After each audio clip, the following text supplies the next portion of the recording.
Good morning from নাকো। আজকে তারিখ হচ্ছে 21শে সেপ্টেম্বর। আমাদের নাকোর এই হোটেল নাকো রিজেন্সি থেকে আমরা চেক আউট করছি, আমাদের লাগেজ লোড করা হচ্ছে। আমরা আজকে এখান থেকে গিউ মমি মানে গিউ মনাস্ট্রি, গিউ মমি, তারপরে মালিং নালা সব দেখতে দেখতে কাজার উদ্দেশ্যে রওনা দেবো। এখন সময় 9:20 মতো বাজে। একটু আগে বেরোনোর কথা ছিল, কিন্তু খাওয়া দাওয়া করে ফ্রেশ হয়ে সব বেরোতে একটু লেট হয়ে গেছে।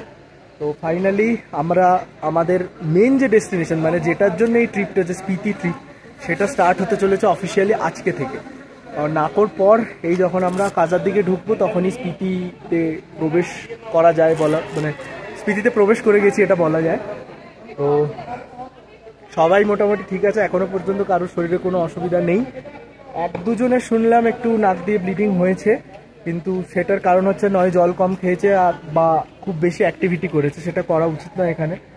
আমাদের তো অভ্যেস নেই হাই অল্টিটিউডে। আর আশপাশের ভিউটা একবার দেখিয়ে দিই, ঠিক কতটা সুন্দর জায়গায় আমরা ছিলাম দেখে নিই। এরকম পুরো পাহাড়ের রেঞ্জ, এখানে আমাদের গাড়ি পার্ক ছিল, আর এই হচ্ছে আমাদের হোটেল। আর কালকে এই রাস্তা দিয়ে নাকো লেকের দিকে গেছিলাম। এখানে এসে পুরো লাদাখি ফিল আসছে, এবং যত আরও এগোবো তত বেশি রুক্ষ শুষ্ক হবে আর লাদাখের কথা মনে করাবে। তো আপাতত মোটামুটি সবাই উঠে পড়েছে, লাগেজ বাঁধাও হয়ে গেছে, এবার আমরা এখান থেকে রওনা দেব। হোটেল থেকে বেরিয়ে আমরা এগিয়ে যেতে থাকি সেদিনকার আমাদের প্রথম গন্তব্য মালিং নালার উদ্দেশ্যে। এই মালিং নালা 3875 মিটার উচ্চতায় অবস্থিত একটি পাস। এই 10 মিনিট মতো গাড়িতে এসে মালিং নালাতে এসে পৌঁছলাম। এখানে আরও অনেক ট্যুরিস্টদের গাড়ি প্লাস যারা রাইড করছেন তাদের সব দাঁড়িয়ে আছেন বাইক নিয়ে, দেখাচ্ছি যে এনারা সব এখানে রাইড করছেন, সব হিমালয়ান দাঁড়িয়ে রয়েছে। জানি না কোনোদিনও পূরণ হবে কিনা। স্পিতিতে স্বপ্ন নেই, স্বপ্ন আছে লাদাখে, গড নোজ হবে কিনা। আর এখানে শেরাওয়ালির খুব সম্ভবত মন্দির রয়েছে, জয় মাতা দি লেখা রয়েছে, দেখাচ্ছি। এত সুন্দর জায়গায় এরকম একটা মন্দির।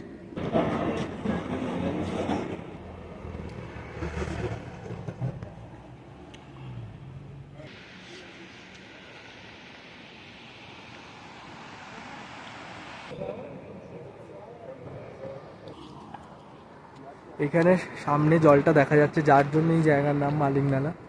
আমি এখান থেকে দেখাচ্ছি, এই যে জলটা বইছে, ওই যে ওখান থেকে জলটা পড়ছে। নভেম্বরের শেষ দিকে এলে কিন্তু পুরোপুরি এটা ফ্রোজেন থাকে। এখন তো জল রয়েছে, আর তখন অসাধারণ দেখতে লাগে। আর এখানে ওই যে জেসিবি রাস্তা থেকে পাথরগুলোকে সরাচ্ছে, পাথর নিচে ফেলে দিচ্ছে, ওইখানে কাজ চলছে। চলুন গাড়ি ছেড়ে দেওয়ার আগে আমরা ফিরে যাই গাড়ির কাছে। দুর্দান্ত জায়গা, তবে বারবার বলছি খুব ধীরে ধীরে হাঁটাচলা করবেন, আর বেশি করে জল খাবেন কিছুক্ষণ অন্তর অন্তর। মানে বেশি করে বলতে 15-20 মিনিট, আধ ঘন্টা অন্তরই 2-3 ঢোক করে জল খাবেন, একসাথে অনেকটা নয়। আমরা যখন মালিং নালা পৌঁছাই তখন দেখি ওপর থেকে বড় বড় পাথর রাস্তায় এসে পড়ছে, এবং জেসিবি দিয়ে সেই পাথর ক্রমাগত নিচে ফেলা হচ্ছে এবং রাস্তা পরিষ্কার করা হচ্ছে। গ্রিন সিগন্যাল পাওয়ার পর আমাদের গাড়ি ছেড়ে দেয় এবং আমরা এগিয়ে যেতে থাকি সামনের দিকে। এই রাস্তা কিন্তু প্রচণ্ড রিস্কি এবং ধসপ্রবণ।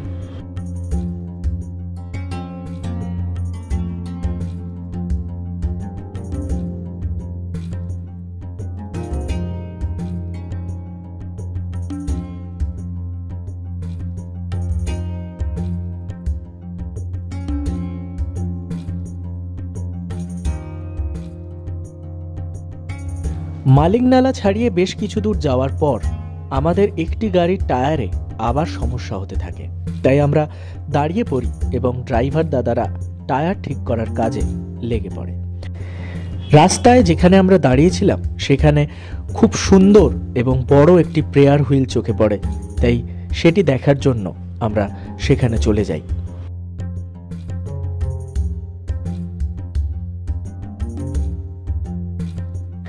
গাড়ির চাকা ঠিক হয়ে যাওয়ার পর আবার আমরা সামনের দিকে এগিয়ে যেতে থাকি এবং আমরা ধীরে ধীরে অফিসিয়ালি স্পিতি ভ্যালিতে প্রবেশ করে যাই।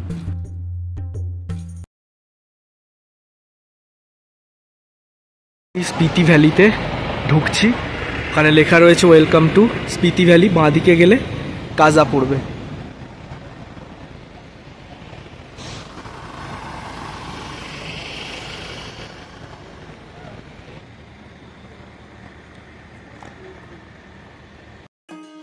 এই চেকপোস্টে গাড়ির পারমিট দেখিয়ে আমরা এগিয়ে যেতে থাকি সামনের দিকে।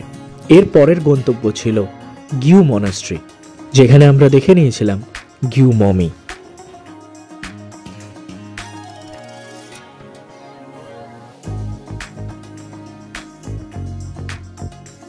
গাড়ি থেকে ওই যে দূরে দেখা যাচ্ছে গিউ মনাস্ট্রি। চলুন, আমরা পৌঁছে গেছি। এই এসে নামলাম গিউ মনাস্ট্রি। দুর্দান্ত লোকেশন, মনাস্ট্রিটা দেখাচ্ছে। আর এখানেই কিন্তু সেই বিখ্যাত গিউ মমি রয়েছে। সব কিছু আপনাদের সাথে শেয়ার করব, দেখাচ্ছি ভিডিও। এই গিউ মনাস্ট্রি প্রধানত বিখ্যাত 500 বছরের পুরনো সাংঘা তেনজিনের মামির জন্য। এই মামিকে গিউ মামিও বলা হয়ে থাকে।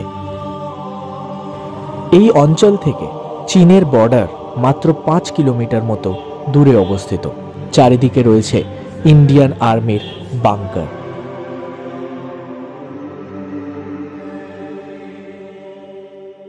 চলুন আগে মমি যেটা রয়েছে সেটা দেখে আসি, তারপর মনাস্ট্রির ভেতরে ঢুকবো। এখানে কিন্তু অবশ্যই জুতো খুলে প্রবেশ করবেন, মমির ঘরেও এবং মূল মনাস্ট্রিতেও। এখানে লেখা রয়েছে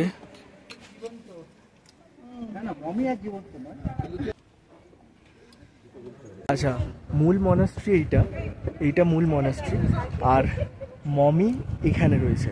তো একই জায়গা কিন্তু দুটো নয়, মনাস্ট্রি এদিকে পড়বে আর সাইডে এসে মমির ঘরটা পড়বে।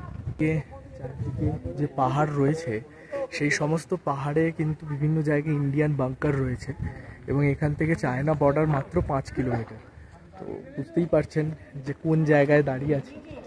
আর এই প্রেয়ার ফ্ল্যাগগুলো দিয়ে এত সুন্দর লাগছে জায়গাটা। আর এই ঘরে পুরো ভিড় হয়ে গেছে, আমি যেন ঢুকছি না। আমি একটু পরে ঢুকে ফাঁকায় ভালো করে আপনাদেরকে দেখাবো। দুর্ধর্ষ এক্সপিরিয়েন্স, কেন তো আসবেনই অবশ্যই। কার্বন ডেটিং অনুসারে এই মামিটি 500 থেকে 600 বছরের পুরনো বলে মনে করা হয়। মামিটি হল সাংঘা তেনজিন নামক এক পবিত্র লামার। স্থানীয়রা বিশ্বাস করেন যে তিনি গ্রামের মঙ্গলের জন্য নিজের জীবন উৎসর্গ করেছিলেন। স্থানীয়দের বিশ্বাস, লামার আত্মা যখন তার দেহ ছাড়ে তখন গ্রামবাসীরা আকাশে একটি রংধনু দেখতে পেয়েছিলেন। তাই এই মমি গ্রামবাসীদের কাছে আজও একই রকম পবিত্র এবং এটিকে রোজ পূজা করা হয় জীবন্ত দেবতা হিসেবে।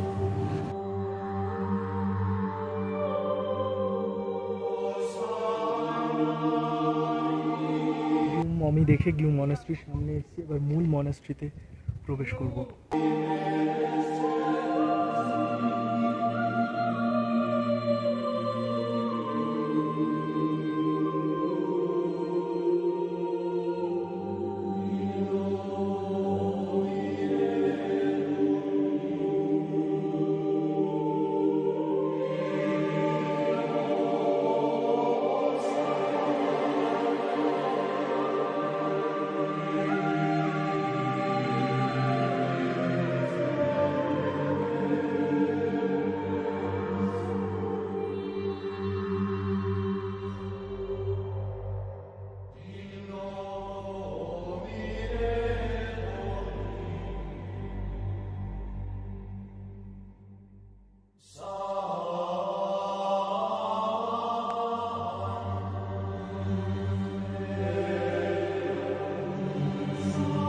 মমি আর গিউর যে মূল মনাস্ট্রি দুটোই দেখা শেষ হলো।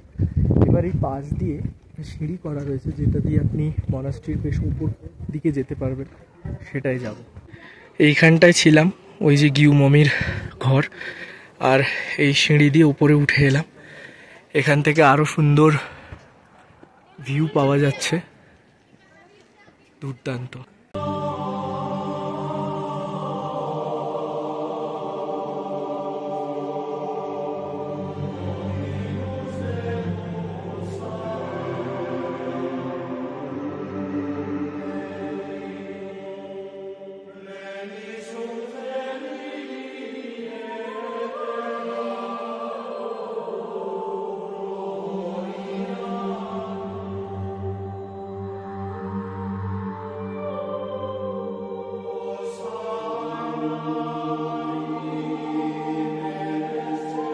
এই হচ্ছে উপরের যে মানে উপরে একটা ভাগ রয়েছে, সেই ভাগটা। তলায় মূল মনাস্ট্রির অংশ, আর উপরে আরেকটা ছোট ঘর আছে যার ভেতর এই মূর্তিটা রয়েছে। অসাধারণ সুন্দর, অসাধারণ শান্তি। দর্শক অবশ্যই আসবেন।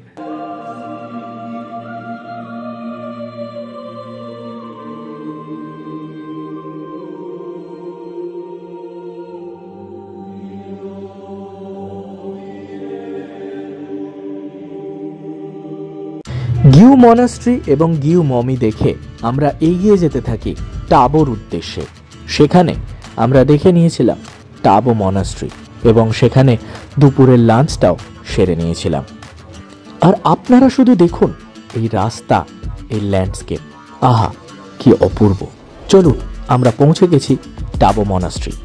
এসে নামলাম টাবো মনাস্ট্রির সামনে। এখানে আমাদের গাড়ি সব পার্ক করা হচ্ছে। এই যে মনাস্ট্রি গেট, আমরা মনাস্ট্রি দর্শন করব। এখন 2:05 মতো বাজে। এখানে মনাস্ট্রি দেখে এখানেই লাঞ্চ করে আমরা আবার 3:30 নাগাদ গাড়ি নিয়ে রওনা দেবো। তো চলুন মনাস্ট্রি দর্শন করে আসা যাক।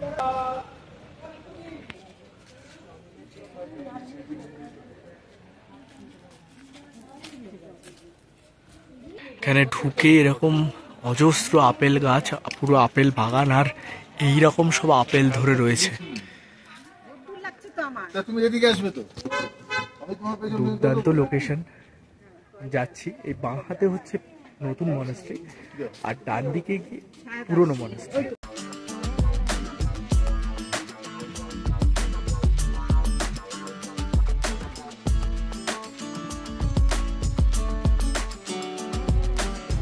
তিব্বতী বৌদ্ধ রিনচেন জাংপো দ্বারা এই টাবো মনাস্ট্রি প্রতিষ্ঠিত হয়েছিল। মনাস্ট্রি, ওল্ড মনাস্ট্রি যাওয়ার রাস্তা এই দিক দিয়ে। এই সামনে হচ্ছে টাবো মনাস্ট্রি, যেটা ওল্ড মনাস্ট্রি সেটা।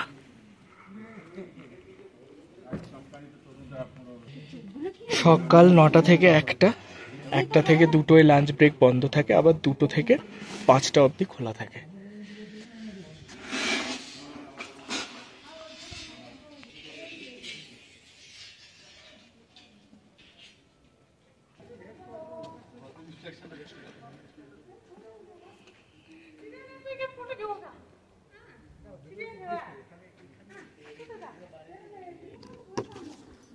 কালকে নাকো মনাস্ট্রি দেখিয়েছিলাম। নাকো মনাস্ট্রিও যেরকম মাটির তৈরি ছিল পুরোনোটা, এখানেও ওল্ড মনাস্ট্রিটা কিন্তু সেরকমই মাটির তৈরি।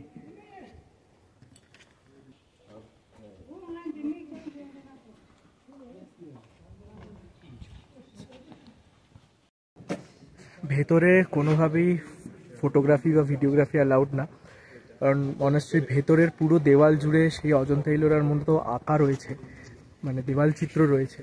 তো সেইগুলো যাতে ফ্ল্যাশের আলোতে নষ্ট না হয়ে যায়, সেই জন্য এখানে কোনোভাবেই ফ্ল্যাশ জ্বালিয়ে বা মোবাইলের আলো জ্বালিয়ে আপনি ছবি তুলতে পারবেন না, শুধু চোখে দেখতে পারবেন। আর ভেতরের অসাধারণ সমস্ত যা মূর্তি সব রয়েছে, সেগুলো একটা সেই গায়ে শিহরণ জাগায়। কতদিন আগেকার সংস্কৃতি, কি কি রহস্য সব লুকিয়ে রয়েছে এই জায়গায়। অসাধারণ, অবশ্যই আসবেন। এবার আশপাশটা ঘুরে দেখবো আর নতুন মনাস্ট্রিটায় যাব। অন্যান্য জায়গায় চড়তেন কীরকম হয়, আর এখানে চড়তেন দেখুন পিরামিড স্টাইলে করা।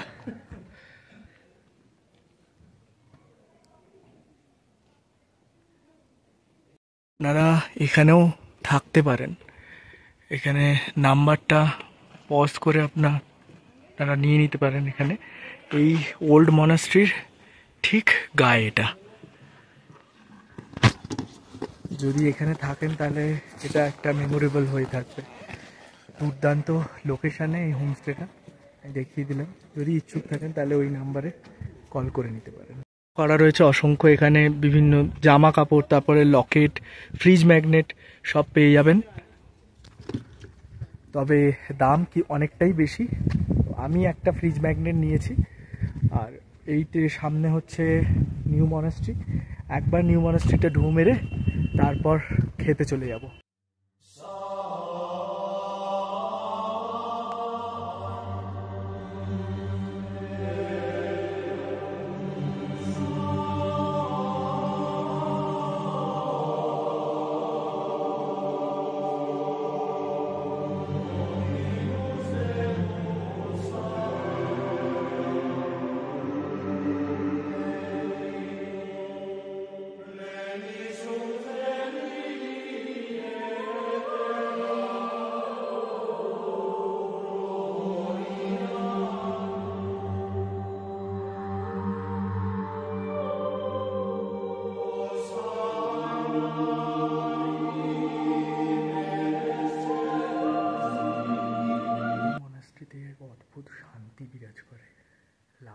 মনাস্ট্রিতেও গেছিলাম, আর এখানেও এতগুলো মনাস্ট্রি ঘুরলাম, অসাধারণ।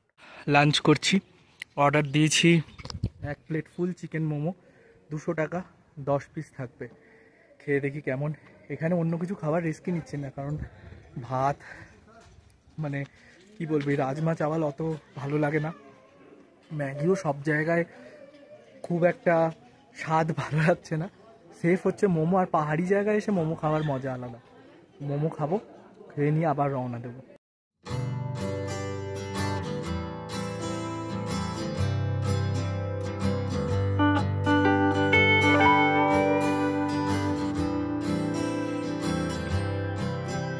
লাঞ্চ করে আমরা এগিয়ে যেতে থাকি আমাদের সেদিনকার শেষ গন্তব্য ধানকারের উদ্দেশ্যে।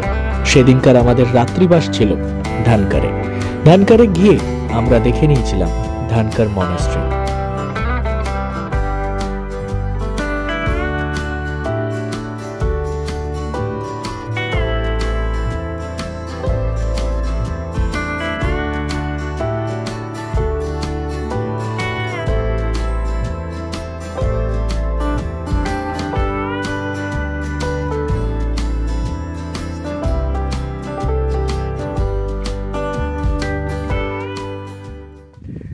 আমরা এই 10-15 মিনিট হলো ধানকারে এসে পৌঁছেছি। এইটা আমাদের আজকের স্টে, হোটেল শিবালিঙ্গ। একদম এই ভিউ। আমাদের রুমটা ওই পাশে পড়েছে, আমি পরে রুম ট্যুরটা দেখাচ্ছি। এখন একটু তাড়া আছে, তার কারণ সূর্য অলরেডি পাহাড়ের ঢালে নেমে গেছে। আমরা তাড়াতাড়ি করে ধানকার মনাস্ট্রিটা দেখে চলে আসি। আর যা অপূর্ব সুন্দর লাগছে, সূর্য অস্ত গেছে কিন্তু তার জ্যোতিটা এখনো বেরোচ্ছে। এই স্ট্রাকচারটা দেখুন শুধু। এখানে অ্যাকচুয়ালি বাতাসের বেগ খুব বেশি, আর সেই বাতাসের সাথে প্রচুর ধূলিকণা বা বালিকণা মিশে বয়, তার আঘাতে আঘাতে এই স্ট্রাকচারগুলো পাহাড়ের গায়ে তৈরি হয়েছে।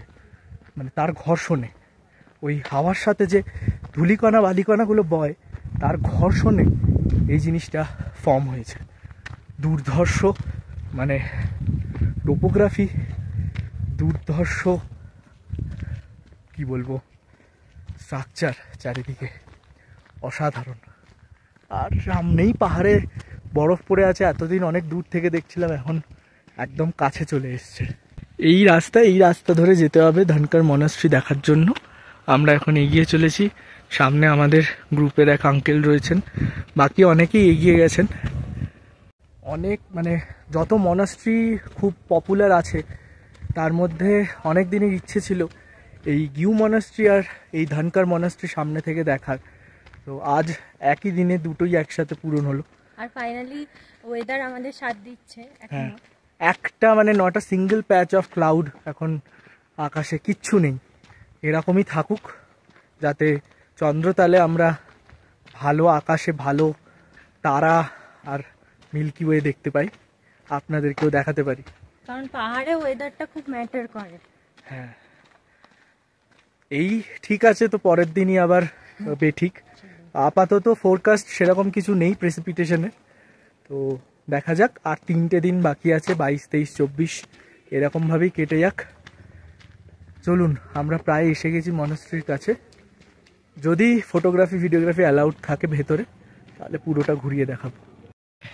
এই হচ্ছে সিঁড়ি, আর কি অপূর্ব দেখুন, পাহাড়ের গায়ে এরকমভাবে তৈরি করা মনাস্ট্রি। আর এই প্রেয়ার ফ্ল্যাগগুলো যে কি অসাধারণ লাগে পাহাড়ের বুকে। মনাস্ট্রিতে আসলেই পাহাড়ের বুকে অনেকটা উঁচুতে একটা জিনিস আমার মনে হয় যে কত না রহস্য লুকিয়ে আছে, কত হাজার হাজার হ্যাঁ, বছরের।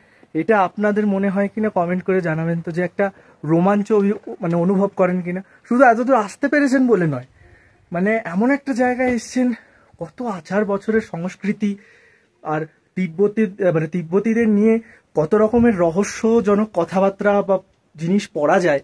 তো সেটা আপনাদের মনে হয় কিনা একবার কমেন্ট করে জানাবেন।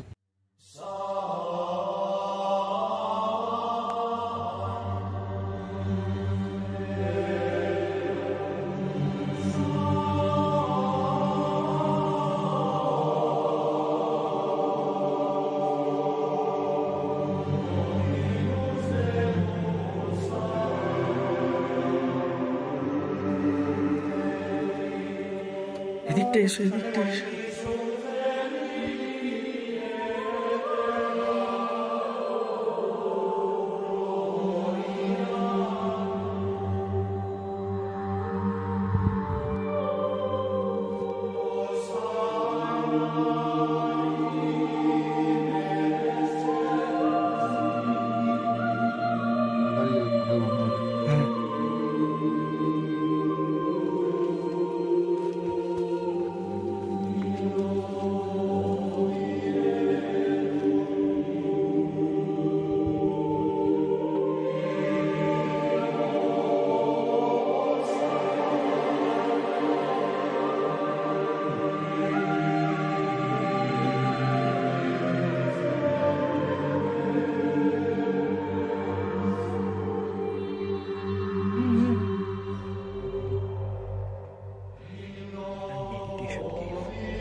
কথা বলা যায় না।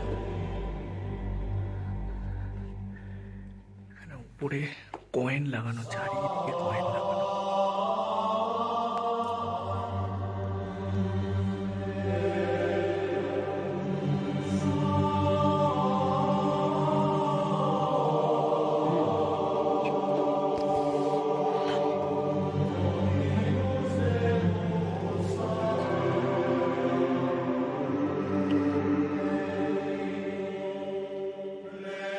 একটা ভেড়া রাখা রয়েছে এভাবে ঝুলিয়ে, এটা কিন্তু সত্যিকারের।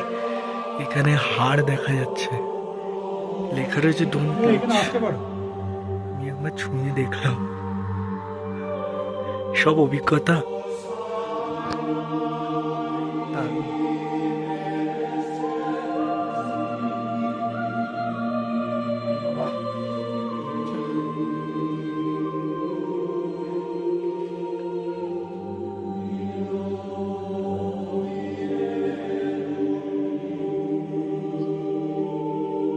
দরজাগুলো দেখুন, ঠিক এইটুকু। এই দেখুন জেঠিমা ঢুকছে, এভাবে আসতে হচ্ছে।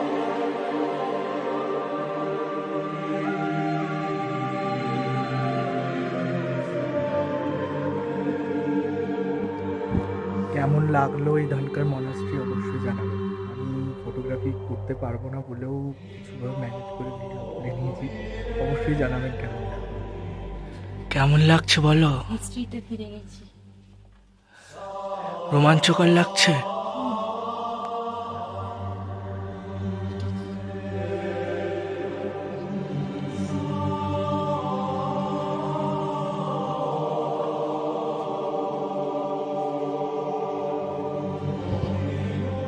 দেখুন এর ভেতরে চড়তেন বানানো, এর ভেতরে চড়তেন বানানো।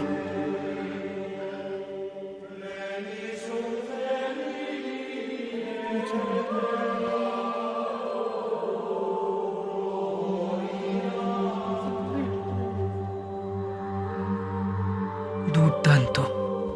আর এইখানে একটা ছোট্ট জানলা রয়েছে, যেটা দিয়ে ভিউ কিছুটা। চলুন এখান থেকে বেরোই, আরেকটা জায়গা আনএক্সপ্লোর রয়েছে সেখানে। এইটাই আসিনি, এটা একবার দেখি। আর এইখান থেকে স্পিতি নদীর ভিউটা শুধু দেখুন। এইখানে হাতের সামনে বরফ পড়ে আছে, চারিদিকে কত কাছে চলে এসেছি দেখুন। ল্যান্ডস্কেপ দেখছেন? এটার ভেতরে দেখি কি আছে, নিয়ে নেমে যাবো।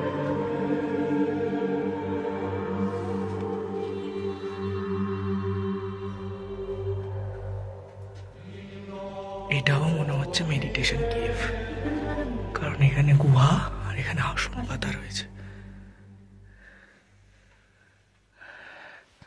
আমি এই মেডিটেশন কেভে এক রাত অন্তত থাকতে চাই। দুর্দান্ত।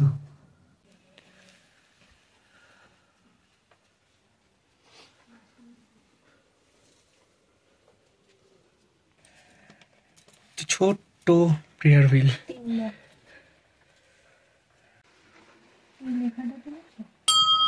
মূল দরজা থেকে ভিউ কিছুটা এরকম। আর আমাদের হোটেল হচ্ছে ওই যে দেখা যাচ্ছে, এইটা আমাদের হোটেল। আগেই একটা লেখা দেওয়া রয়েছে, লেখাটা পড়ুন, কি অসাধারণ লেখাটা। 1100 বছরের পুরনো এই মনাস্ট্রি এবং পৃথিবীর সব থেকে পুরনোতম বা প্রাচীনতম মনাস্ট্রিতে আজ আমরা পা দিয়ে গেলাম এবং আপনাদেরকেও দেখালাম মানস চক্ষে। এরও একটু ওপরে যাওয়া যায়, আমরা সেই রাস্তাটা এখন খুঁজে বের করছি কয়েকজন মিলে। যদি পসিবল হয় তাহলে পুরো ওপর থেকে ধানকারের একটা অসাধারণ সিনিক ভিউ পাওয়া যায়। দেখা যাক যেতে পারি কিনা। এই যে এই রাস্তাটা, এই রাস্তা দিয়ে নেমে গিয়ে ওই ধানকার মনাস্ট্রি, আর এটা দিয়ে গেলেও আমরা মনাস্ট্রির ওপরে পৌঁছবো, কিন্তু বেশ চড়াই রয়েছে, দেখে আসবেন, সাবধানে আসবেন। 20-25 মিনিটের মতো ট্রেক আছে। এখান দিয়ে এসে এইটা চড়ে এলাম, আর এখান দিয়ে আবার এগিয়ে যেতে হবে। আর এই যে সিঁড়ি উঠে গেছে একদম মনাস্ট্রির ওপর পর্যন্ত। এইটা দিয়ে পেরিয়ে ওপাশটায় যেতে হবে। আর এই বরফ ঢাকা পাহাড়টা দেখুন, ক্যামেরায় বোঝা যাচ্ছে না, তো দুর্ধর্ষ লাগছে।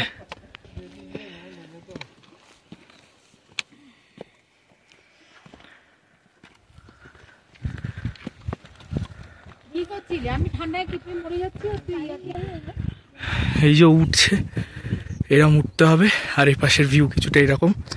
কি জায়গায় আছি শুধু একবার ভাবুন।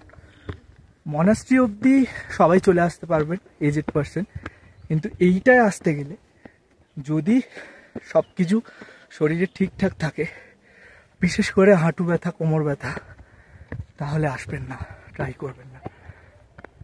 কারণ এখানে এমনি মানে সবার, যতই বয়স কম হোক, শ্বাস ভীষণ ফোলে, ভীষণ শ্বাসকষ্ট, মানে একটুতেই মনে হয় কত হাঁপিয়ে গেছি। তো এটা মাথায় রেখে আসবেন। এবার রাস্তাটা দেখুন, এইটা নিচ থেকে দেখাচ্ছিলাম, এখন আমরা এটাই চলে এসেছি। আর এই দিকের ভিউ,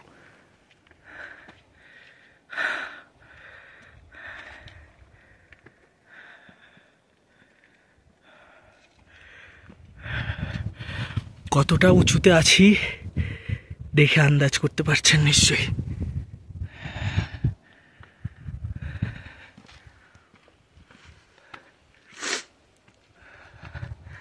কেমন কষ্ট সার্থক। আরেকটু উপরে উঠতে হবে। হ্যাঁ, এখানে অনির্বাণদাও এসছে আমাদের আগেই।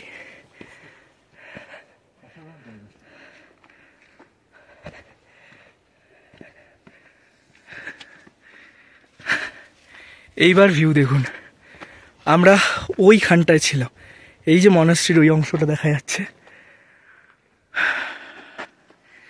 এই এতটা কষ্ট করে এলাম, সার্থক।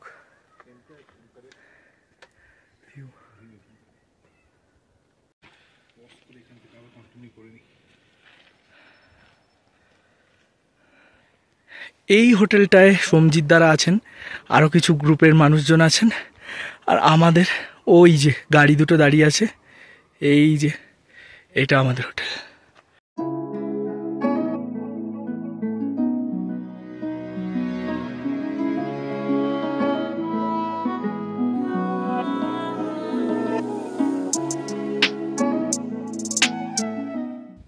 কেমন লাগছে অবশ্যই জানাবেন।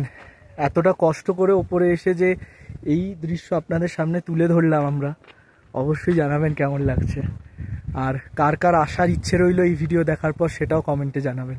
আলো কমে যাচ্ছে, পুরোপুরি আলো চলে যাওয়ার আগে আমরা চলে যাই রুমে, কারণ কেউ নেই এখানে, আমরা দুজনই এখনো শেষ অবধি ওপরে রয়েছি। এসছিলামই 3 জন আমরা, আমাদের গ্রুপে অনির্বাণদা আর আমরা দুজন।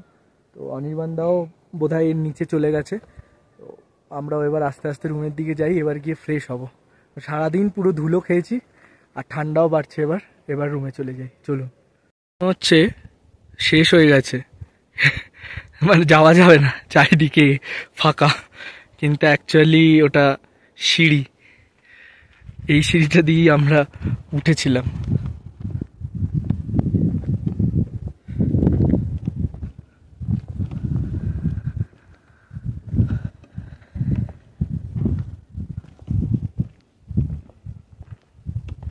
একই রাস্তায় ফিরে যাব। আর দেখে বুঝতেই পারছেন অন্ধকার অন্ধকার হয়ে গেছে, হাওয়া দিচ্ছে খুব। এই স্পিতিতে উপরে আসার পর এই ধানকার তারপরে চন্দ্রতালে এটাই ঠান্ডা বেশি না থাকলেও কনকনে হাওয়া দেয়, ওতেই ঠান্ডাটা লাগে। তো তাড়াতাড়ি রুমে চলে যাই, ফ্রেশ হব, নিয়ে একটু রেস্ট। আমাদের আজকের স্টে, আজকের হোটেল, এই উপরে হচ্ছে রিসেপশন, আমাদের রুম এই নেমে এসে এরকম ডান দিকে এই 104 নম্বর রুম হচ্ছে আমার, এই যে রুম। আর তার সামনের ভিউ এইটা, একদম এইখানে ওল্ড মনাস্ট্রি দেখা যাচ্ছে। আর নিউ মনাস্ট্রি আমাদের হোটেলের কাছাকাছি রয়েছে। রুমটা দেখিয়ে দিই, এই আমাদের এন্ট্রি ঘরে, এই ডাবল বেড, সুন্দর পরিষ্কার, টিউব আর এরকম এলইডি ল্যাম্প দেওয়া আছে। আর এদিকে একটা বড় জানলা আছে, বিছানায় শুয়েই ভিউ উপভোগ করা যাবে। আর এদিকে ওয়াশরুম, ছোটোখাটো কিন্তু খুবই পরিষ্কার পরিচ্ছন্ন, সব কিছুরই ব্যবস্থা রয়েছে। এই জায়গায় এসেও যে এত সুন্দর ব্যবস্থাপনা পাচ্ছি, এটার জন্য বিগ থামস আপ। আর এরকম দরজায় জামা কাপড় রাখার ঝোলানোর জন্য হুক সিস্টেমও করা রয়েছে, খুব সুন্দর ব্যবস্থা। এদিকে দুটো চেয়ার রয়েছে আর দুদিকে দুটো বেড সাইড টেবিল রয়েছে। আর চার্জিং পয়েন্টের অভাব নেই, দুদিকে দুটো চার্জিং পয়েন্ট রয়েছে, সুতরাং গেজেট চার্জ দিতেও অসুবিধা হবে না। আপাতত আমরা মনাস্ট্রি দেখে রুমে চলে এসেছি, এবার ফ্রেশ হব, নিয়ে একটু রেস্ট নেব, নিয়ে 8:30 9টা নাগাদ একেবারে ডিনার টেবিলে দেখা হচ্ছে। জমিয়ে ডিনার করে সেদিনকে রাতে শুয়ে পড়েছিলাম কিছুটা তাড়াতাড়ি, তবে শোয়ার আগে দেখেছিলাম অপূর্ব সুন্দর মিল্কি ওয়ে। পরের দিন আমরা চলে গেছিলাম ধানকার থেকে কাজা, সেই গল্প নিয়ে ফিরব খুব তাড়াতাড়ি। সঙ্গে থাকুন, দেখতে থাকুন।